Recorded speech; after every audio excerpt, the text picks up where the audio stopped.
Hello, this is Dr. Karen Becker, and today we're going to discuss microchips. This topic is courtesy of our Mercola.com subscribers, so thank you.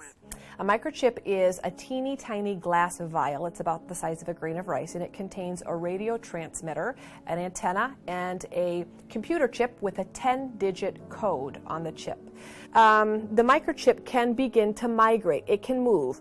Oftentimes, the chip, most of the time actually, the chip remains planted between the shoulder blades, but on occasion the chip can migrate down under the shoulder blade. It can migrate up to the back of the neck. We found chips all the way down on the bottom side of the belly, which means gravity took place, and instead of the chip adhering to the fascia, the underlying tissue under the kitty's skin, it can migrate down under the skin to the belly versus benefit. And the truth is, there are some animals that I do not believe. I think that their risk is greater than the benefit microchipping, but there are some animals where if you can't commit to maintaining viable, updated information, I would recommend that you not microchip your pet, because in that situation, there's all the risks and none of the benefit. If your pets have been microchipped and you're not sure if your information is updated, please go to a facility, have your pet scanned, and check with the appropriate agency and make sure that you're up to date. So at least if the implant has already taken place, you can receive maximum benefit if, unfortunately, your pet ever were to become separated from you.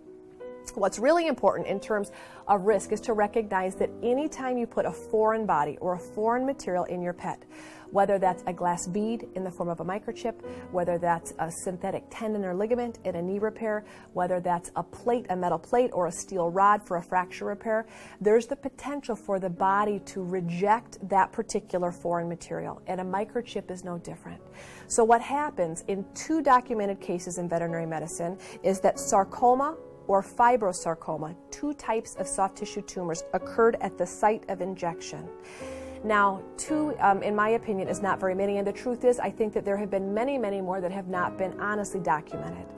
Research shows that between 1996 and 2006, laboratory animals, specifically mice and rats, between 1 and 10% of implanted animals had some type of reaction, ranging from a localized inflammatory response to tumor formation at the site of the injection.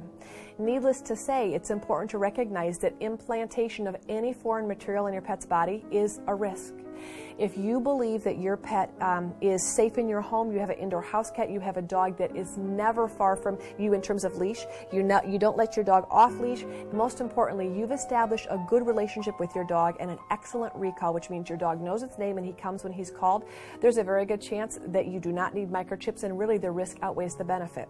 That microchips carry the risk of autoimmune reaction or a degenerative reaction where the immune systems become aggravated or chronically inflamed, which can lead to tissue degeneration and abnormal cell growth or cancer at the site of implantation. So it's needless to say the decision of microchipping comes down to a very individualized decision based on really the environment that your pet's in, how much control you have on your pet, and then of course your pet's immune system. One good way that you can consider marking your pet permanently without necessarily implantation under the skin is tattooing.